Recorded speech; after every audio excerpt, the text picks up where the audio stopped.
Unsolved historical mysteries that baffle scientists and archaeologists. 10 minutes. Discovery welcomes you. Dear friends, the world we live in is not only vast, but also filled with countless mysteries. There are truths hidden beneath the dust of time, defying the efforts of brilliant historians, daring treasure hunters, and the world's greatest codebreakers. It seems that history has never fully revealed the cards it holds. From the birth of Jesus Christ to the true identity of Jack the Ripper and the lost location of Queen Cleopatra's tomb, these are all questions that remain unanswered. Have we unknowingly lost crucial pieces of the puzzle?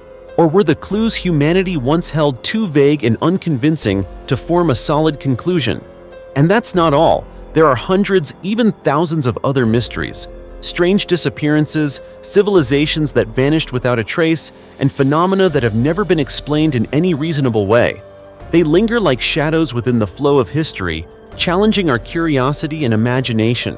If you're someone who loves discovery, has a passion for history, and is always intrigued by the unknown, then join 10 Minutes Discovery on a journey through time to uncover the forgotten mysteries of mankind right here in today's video. The untouchable curse of Genghis Khan's tomb.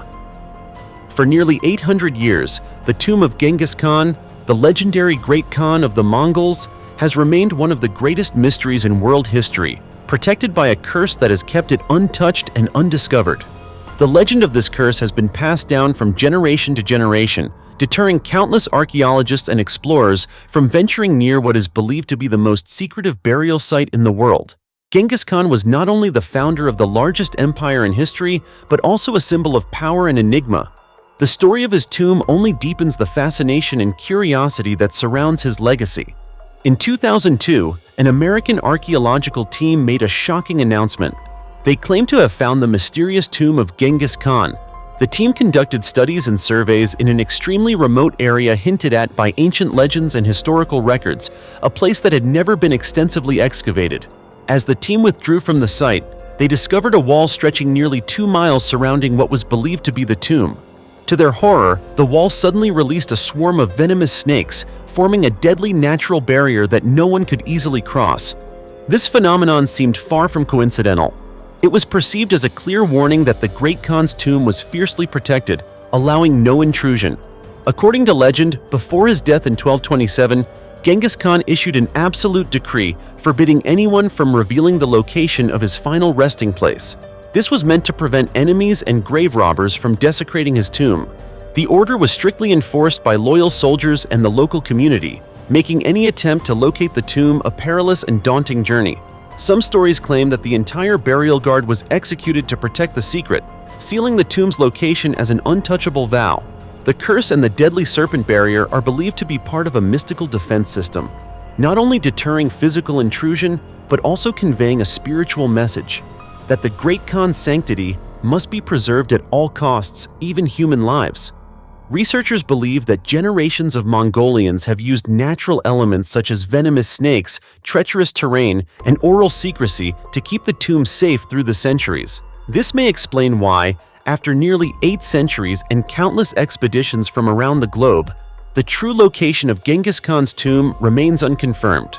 A flood of rumors, theories, and thrilling tales, including accounts of vanished expeditions and strange phenomena near the alleged burial site, continue to captivate both the public and the scientific community. Moreover, the legend of the curse adds a mysterious aura to Genghis Khan's legacy, transforming him from a mere historical figure into a mythical symbol tied to the unexplained wonders of the world.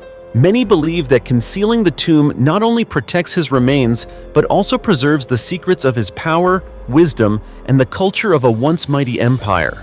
The mystery of the curse surrounding Genghis Khan's tomb raises pressing questions for modern archaeologists and scholars. Does a biological or supernatural defense system really exist, as the legends suggest? Or is it merely a blend of folklore and unexplained natural events? And could the ancient Mongolian protective methods truly endure and remain effective over so many centuries? Whatever the truth may be, the enigma of Genghis Khan's tomb and the curse that surrounds it continues to captivate the hearts of adventurers, historians, and explorers alike. Each new expedition uncovers more thrilling tales and fresh challenges, fueling the world's endless curiosity and anticipation for the day the final secret is unveiled. Since ancient times, royal tombs have symbolized not only places of eternal rest, but also the power and permanence of rulers. Genghis Khan's tomb, however, holds far more than immense historical value. It also carries a profound warning about honoring the dead and the mystique of legendary power. Until the mystery is one day unraveled, the curse will remain a burning flame in the minds of all who are drawn to the wonders and legends of humanity.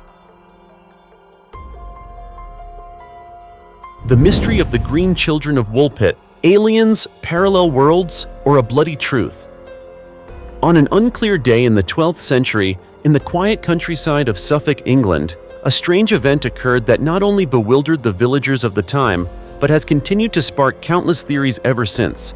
Two children, a boy and a girl, with unusually green skin and completely unfamiliar clothing, were found near a wolf pit in the village of Woolpit, right during the harvest season. According to historian William of Newburgh, neither child spoke any language that the locals could understand.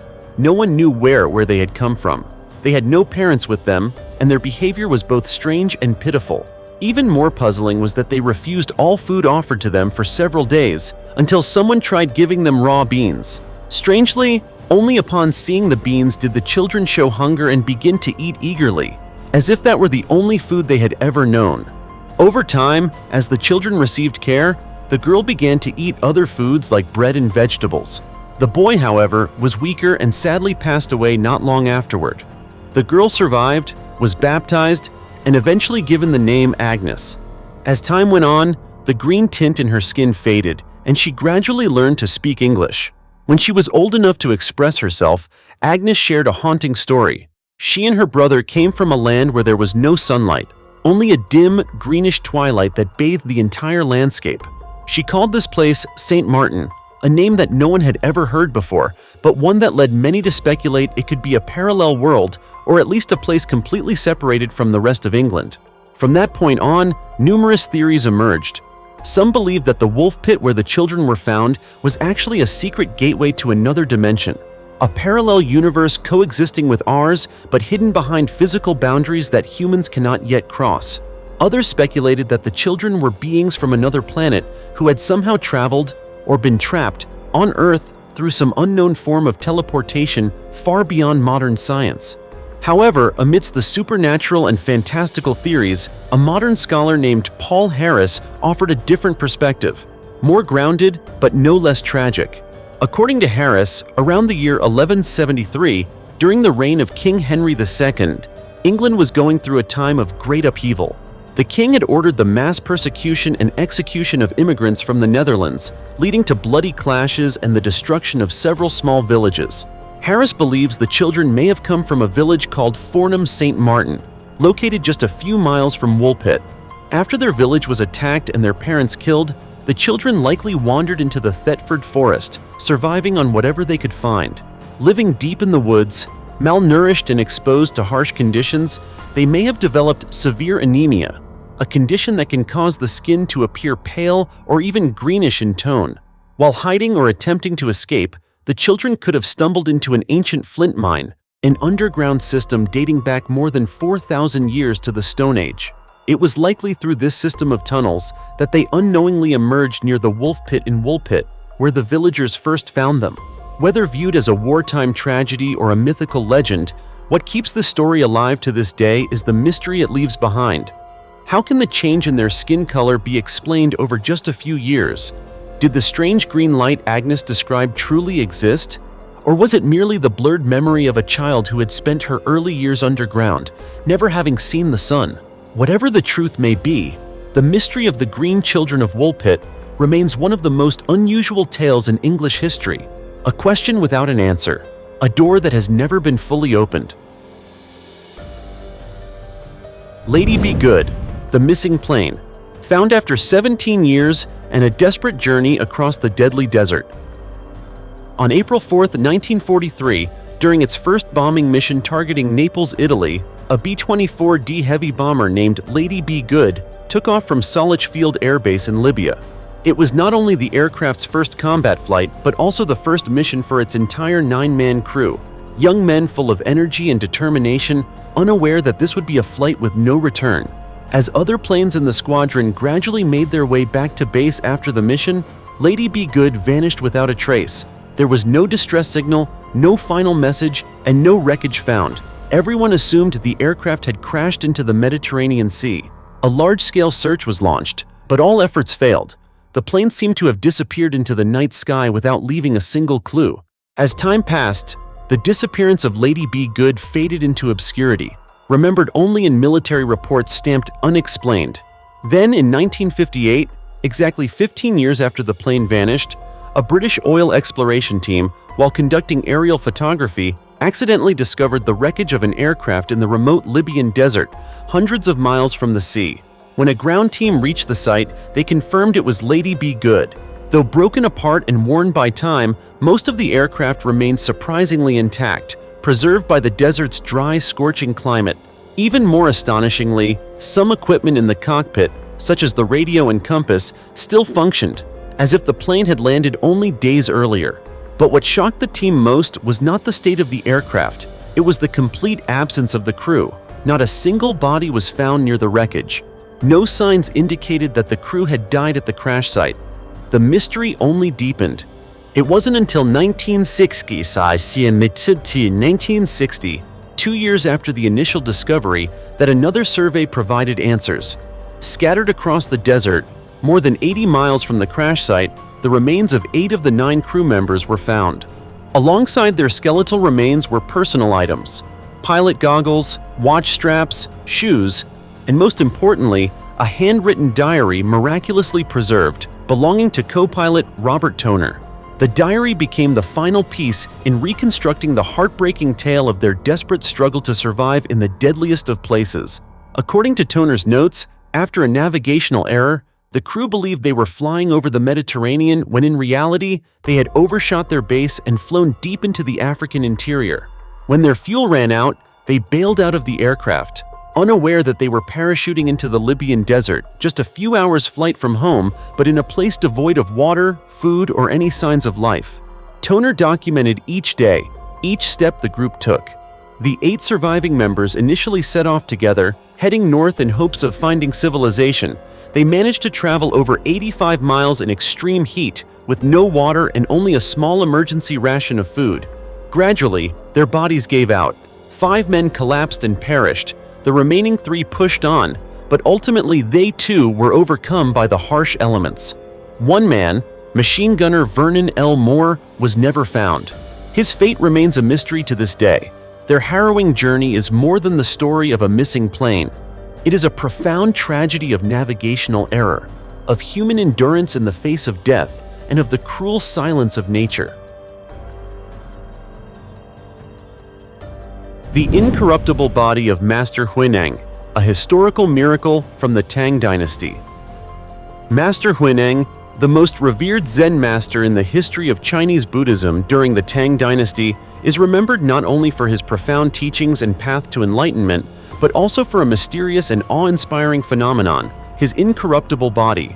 This is one of the rarest and most debated miracles, demonstrating the enduring preservation of a spiritual master's body for over a millennium, despite the upheavals of history and the ravages of nature and man. Huineng is regarded as the first flesh-bodied bodhisattva in Chinese history, a revered monk whose physical body did not decompose after his passing. Today, his body is enshrined and venerated at Nanhua Temple in Shaoguan, Guangdong Province, drawing millions of pilgrims and curious observers alike, those who seek both Buddhist wisdom and explanations for the unexplained. The incorruptible body of Huineng is not only a relic of the past, but a living testimony to faith and spiritual wonder. However, even such a miracle was not immune to the turbulence of modern history.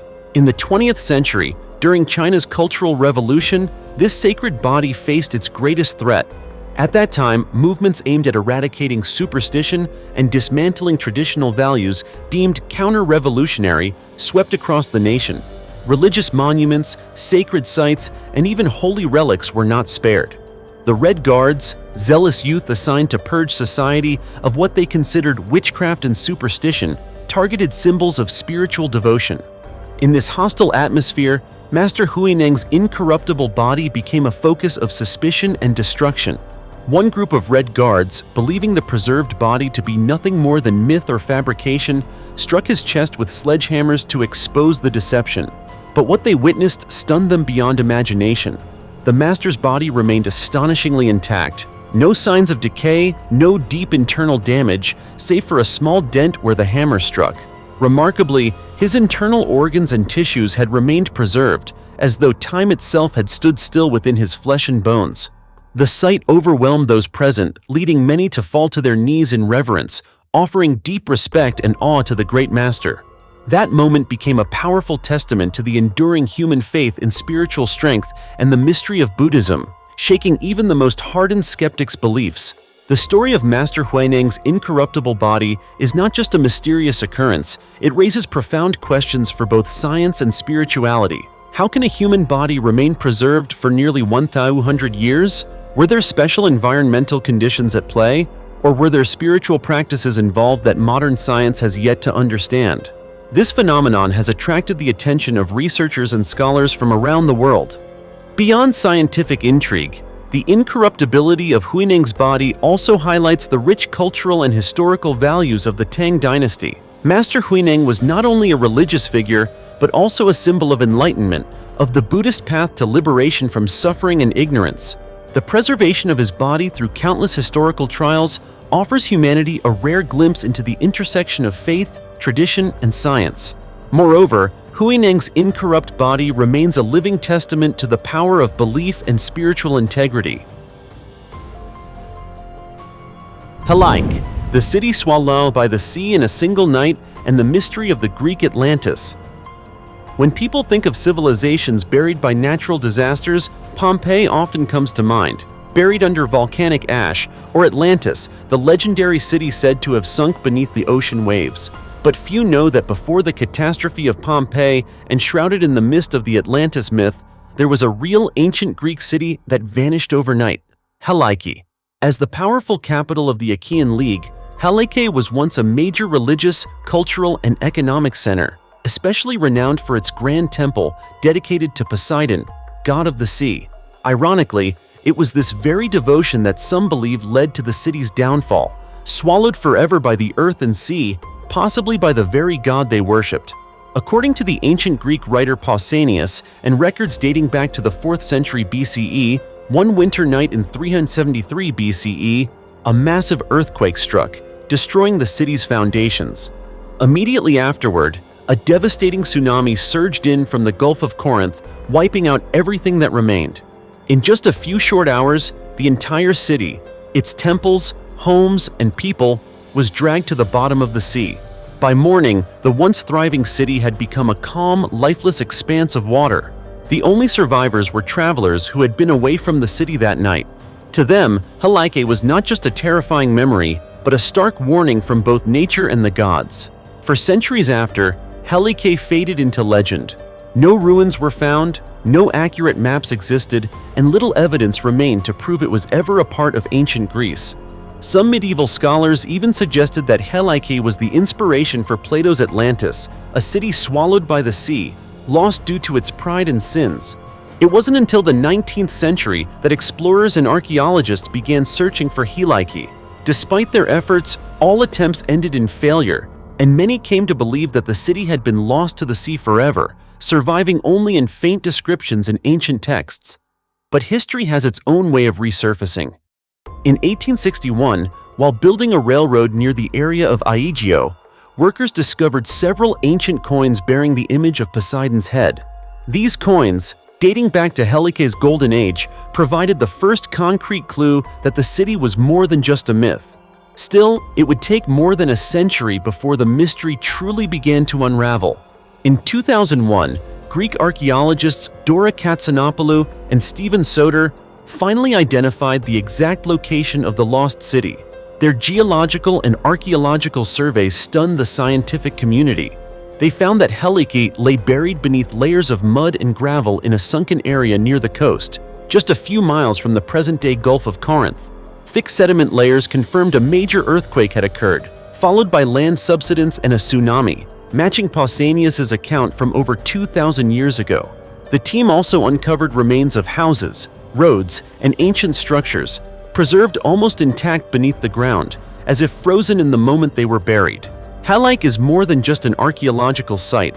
It's a portal to an age of myths, where people lived with unwavering belief in their gods, an era when prosperity and ruin were separated by only a single night. The destruction of Helike wasn't just a geological event. It reflected the deep connection between nature and the spiritual beliefs of ancient people. Rongorongo, the forgotten language of Easter Island and an unsolved mystery. In the heart of the Pacific Ocean, hidden in isolation and enigma, Easter Island is not only famous for its silent, colossal moai statues, but also for harboring one of humanity's greatest linguistic mysteries, the Rongorongo script. Written in a strange system of hieroglyph-like symbols, Rongorongo is the only known written language discovered on a small, remote island that has no clear connection to any other writing system in the world. What's astonishing is that Rongorongo mysteriously emerged in the 18th century, at a time when most neighboring islands had yet to develop any form of writing. An oral tradition and symbolic communication still dominated local cultures. No one truly knows the exact origin of Rongorongo. It was never mentioned in any European records before Western explorers first made contact with Easter Island in 1722. Yet just a few generations later, as Christian missionaries and European colonizers imposed strict religious and educational systems, Rongorongo suddenly vanished from the lives of the indigenous people, as if it had never existed. The reason? The script was believed to be closely tied to the ancient religious rituals of the Rapa Nui, the island's original inhabitants. With its intricate carvings of human figures, animals, and geometric shapes etched into wooden tablets, Europeans at the time considered Rongorongo the product of a pagan cult that needed to be eradicated.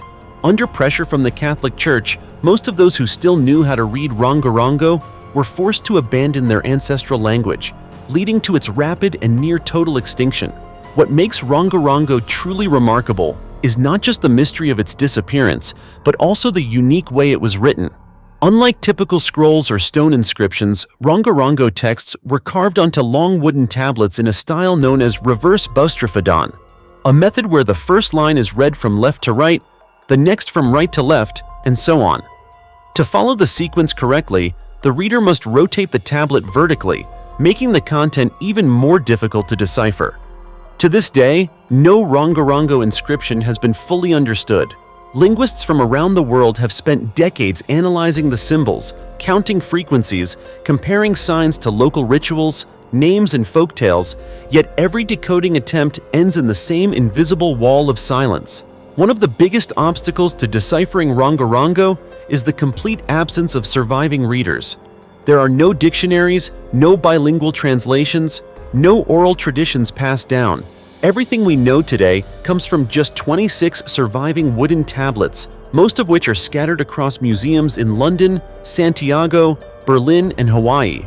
Only a few of these are intact. The rest have been badly damaged by termites, fire, or breakage.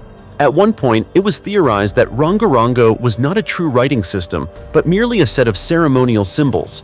However, this theory has been challenged by examples that show clear linguistic structures, word repetition, fixed symbol groups, and logical progression across sections. Unfortunately, Rongorongo emerged too late in the timeline of global writing development and was extinguished too quickly by colonial and religious influence.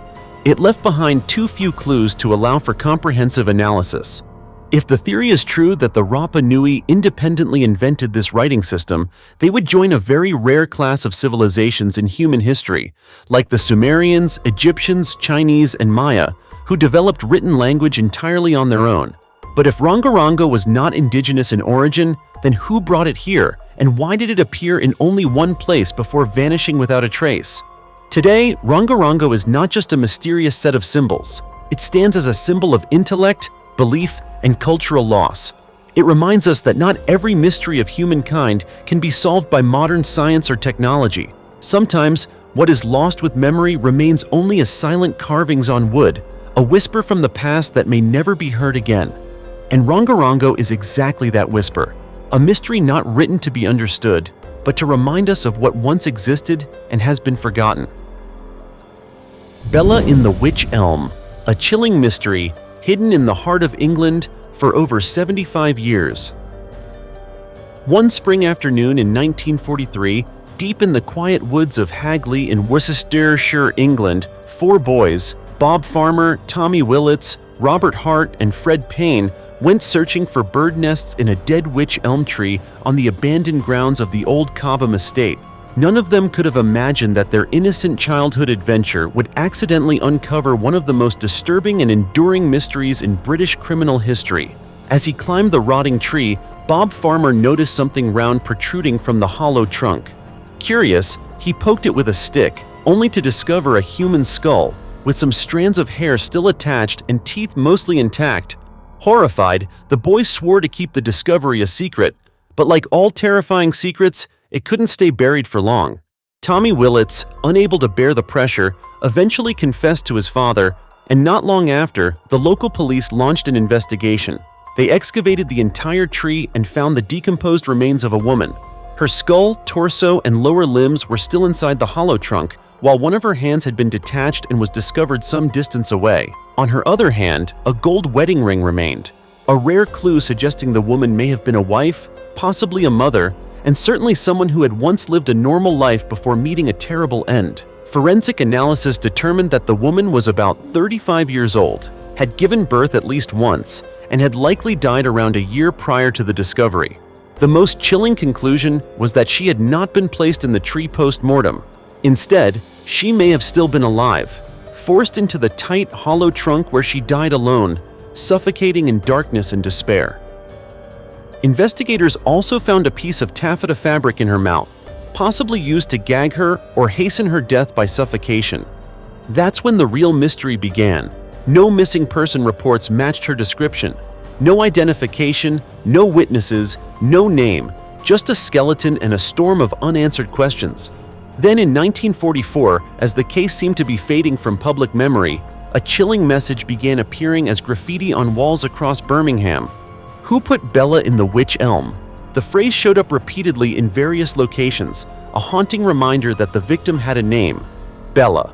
Whether it was her real name or a nickname invented by her killer remains unknown.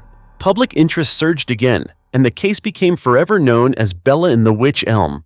From there, the theories grew stranger and darker.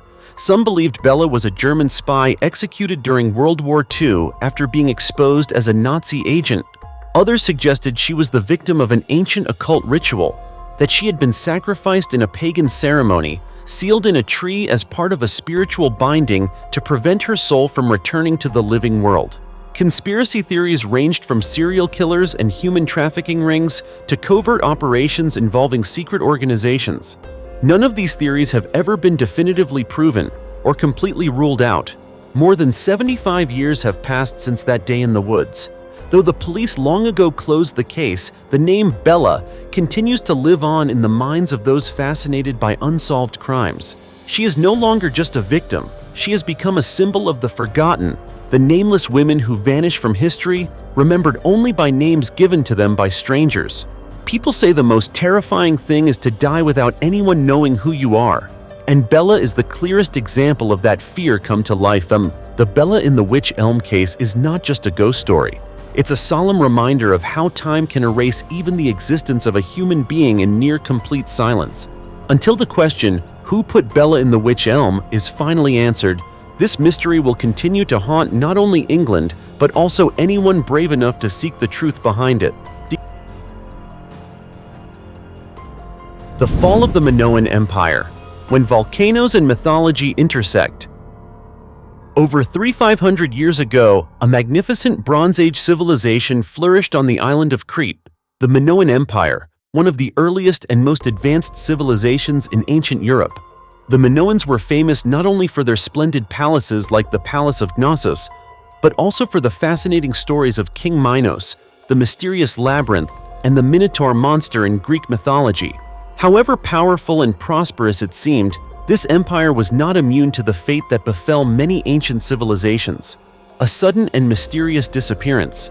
The cause of the Minoan collapse remains a major question that archaeologists and historians have yet to fully decode. Among the leading theories is the catastrophic earthquake coupled with the volcanic eruption of Thera, now Santorini, one of the largest natural disasters in ancient history. Ash and lava from the Thera eruption blanketed a vast area, devastating crops, destroying villages, and severely disrupting Crete's ecosystem. The accompanying earthquakes and tsunamis wiped out many lives, triggering an unprecedented crisis in Minoan history. Surprisingly, archaeological evidence from Linear B clay tablets, an already deciphered writing system, shows that the Minoan civilization survived and continued functioning for about 50 years after the Thera eruption. This suggests that the collapse was not instantaneous, but rather a gradual process during which they struggled to recover but ultimately could not overcome mounting difficulties. Beyond natural causes, many scholars hypothesize that the decline of the Minoans may have been linked to external invasions. The Mycenaean Greeks from the mainland are believed to have exploited Minoan weakness to attack and take control of Crete. Cultural and linguistic traces at archaeological sites indicate a gradual integration of the two civilizations, marking a new era dominated by Mycenaean influences. This transition ultimately erased the distinct identity of the Minoan Empire. Additionally, climate change, economic hardship, and social unrest are considered contributing factors that weakened this once glorious empire. Successive earthquakes, prolonged droughts, and resource shortages disrupted the food supply system, paving the way for rebellions and internal instability. What remains strange and fascinating is that many aspects of Minoan life, beliefs, and language are still shrouded in mystery. The vibrant frescoes, grand temples, and exquisite artifacts cannot fully explain the disappearance of a civilization that achieved extraordinary feats in art and architecture. The fall of the Minoans is not just the loss of a civilization, but also a profound reminder of human fragility in the face of nature and unpredictable historical events. To this day, archaeologists continue to excavate and study remnants on Crete and around Santorini, hoping to uncover new clues to illuminate the story of the Minoan Empire's fall, one of the greatest mysteries of the ancient world, where legend and history intertwine, opening a chapter that is both enchanting and tragic for humanity. Who really was Robin Hood? The quest for the legendary forest outlaw between truth and myth. Robin Hood, the name that has become legendary as a symbol of justice, of robbing from the rich to give to the poor, a resilient forest knight standing against oppression and injustice. Yet behind that shimmering veil of legend lies a complicated and challenging story that historians are still diligently trying to uncover. In reality, Robin Hood may never have been a single individual. Instead, he might be a blend of multiple people and stories woven over time, making the task of identifying the original Robin Hood nearly impossible. Among the surviving historical records, the list of candidates considered as Robin Hood is quite diverse. Some of the most frequently mentioned names include Robert Hod, believed to have fled to Yorkshire, Hobahod, another name found in old documents, and a Robert Hood from the Wakefield area. The main issue is that Robin Hood was not just a personal name, but also a generic term symbolizing those living outside the law. Outlaws like William Lefevre, who was later recorded in court documents under the name Robe Hod. The complexity of pinning down the real Robin Hood stems from many factors, most notably the blending of history and legend. Over the centuries, stories of Robin Hood were passed down orally, but also recorded in poetry, plays, and later films and television, each adding new details and characters such as Prince John or Richard the Lionheart, the true English hero in history, who in legend became part of Robin Hood's tale. This made the image of Robin Hood increasingly vague and multi-dimensional. One could say Robin Hood is more a cultural symbol than a clear historical figure. He represents resistance against oppression and injustice in feudal society and the courage of common people rising up against tyranny. This explains why the Robin Hood story endures in the hearts of many generations and continues to be retold in various forms. However, for historians, tracing the real footprints of Robin Hood is not just about solving a fairy tale, but a way to better understand medieval English society, its social conflicts and underground struggles beneath the official historical narrative. Court records and archival documents about criminal cases from that era reveal a fuller picture of outlaws' lives, many of whom were called Robin Hood as a shared nickname, reflecting the image of rebels and disobedient figures. Additionally, the widespread popularity of the Robin Hood legend is tied to political and social factors. The story of a hero who steals from the rich to give to the poor created a symbolic model of resistance, especially during times of social unrest or harsh feudal rule. The image of Robin Hood was used to convey messages about social justice and the unity of the people against oppression. From scarce historical evidence and legends embroidered over time, Robin Hood stands as an immortal symbol, not just a story of robbing the rich to aid the poor, but a symbol of people's power and the longing for freedom. He may not have existed as a single person, but the name and story of Robin Hood have become an inseparable part of English culture as well as world culture. Continuing to search and study Robin Hood is not only about tracing the origins of a legend, but also about exploring the multifaceted history of humanity, where truth and myth blend into a vivid and colorful tapestry. Whoever Robin Hood truly was, he remains a hero in the hearts of those who believe in justice, equality, and the strength of the human spirit in the face of adversity. Thousands of Carnac standing stones, Merlin's Legion, or an earthquake prediction tool. Stretching over 7.5 miles along the coast of Brittany in northeastern France, the Carnac standing stones stand out as a mysterious wonder, captivating curiosity and admiration through thousands of years of human history. With more than 3,000 carefully arranged megalithic stones laid out in perfect long rows, Carnac is not only a gigantic stone architectural complex, but also one of the oldest and most enigmatic ancient sites in the world, puzzling scientists, archaeologists, and history enthusiasts alike. Unlike England's Stonehenge, famous for its characteristic circular stone arrangements, Carnac impresses with its massive scale and linear layout spanning across various lands. The standing stones vary in size and shape, most made from granite transported from quarries tens of miles away. The effort to move and erect thousands of these stones using Neolithic technology raises many questions. Who built this? What techniques did they use? And most importantly, what was the true purpose of these rows of stones? According to Brittany folklore, the Carnac stones were not merely prehistoric human handiwork, but the result of mystical magic. The story goes that they were once a Roman legion turned to stone by the legendary wizard Merlin, famous in Arthurian legend, as punishment for some sin. The image of soldiers petrified into eternal stone columns evokes a vivid, colorful tale wrapped in local beliefs and superstitions spanning centuries. Though this story cannot be scientifically proven, it adds to the allure and mystery surrounding Carnac. On the scientific front, after more than 30 years of relentless research, a new hypothesis has emerged that makes many reconsider the function of this site. Some archaeologists and geologists believe these stones are not simply religious symbols or memorial monuments, but might have been designed as an ancient earthquake prediction tool. According to this theory, the Carnac stones could respond to subtle underground tremors, thus warning of significant seismic activity ahead, helping Neolithic inhabitants prepare for natural disasters. The blend of mystical legend and modern scientific hypotheses creates an irresistible aura of mystery around Carnac. Despite multiple excavations and studies, the site remains only partially decoded, especially regarding the identity and origins of its builders. Who were they? Why did they invest so much time and effort to erect these colossal rows of stones? The true purpose of the site remains an open question, troubling archaeologists. Archaeological evidence in the surrounding area indicates that the builders of Carnac belonged to the Neolithic period, around 7,000 years ago. This was a time when humans began developing agriculture and forming stable settlements.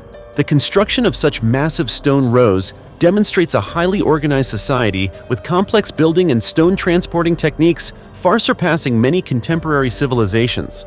This proves that ancient people in Brittany possessed not only advanced engineering knowledge, but also profound understanding of nature and the cosmos.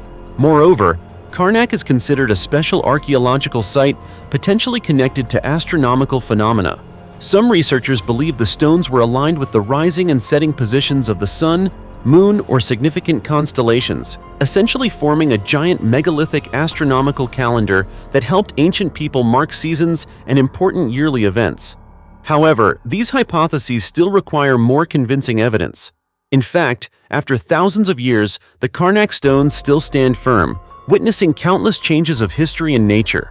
They are not only a testament to the extraordinary intelligence and creativity of our ancestors, but also an endless source of inspiration for modern researchers and generations of history and mystery lovers. Dear friends, throughout history, humanity has witnessed countless mysterious phenomena that remain unexplained. But in reality, everything has a reason. It's just that we haven't yet developed the ability to find the answers. Just like the mysteries mentioned above, for example. Among them are events considered super mysterious, where it took humans thousands of years to finally uncover the truth. What do you think about these mysteries? Please leave your thoughts in the comments below. And don't forget to give our channel a like and subscribe so you won't miss out on more fascinating discoveries. For now, thanks for watching and see you next time.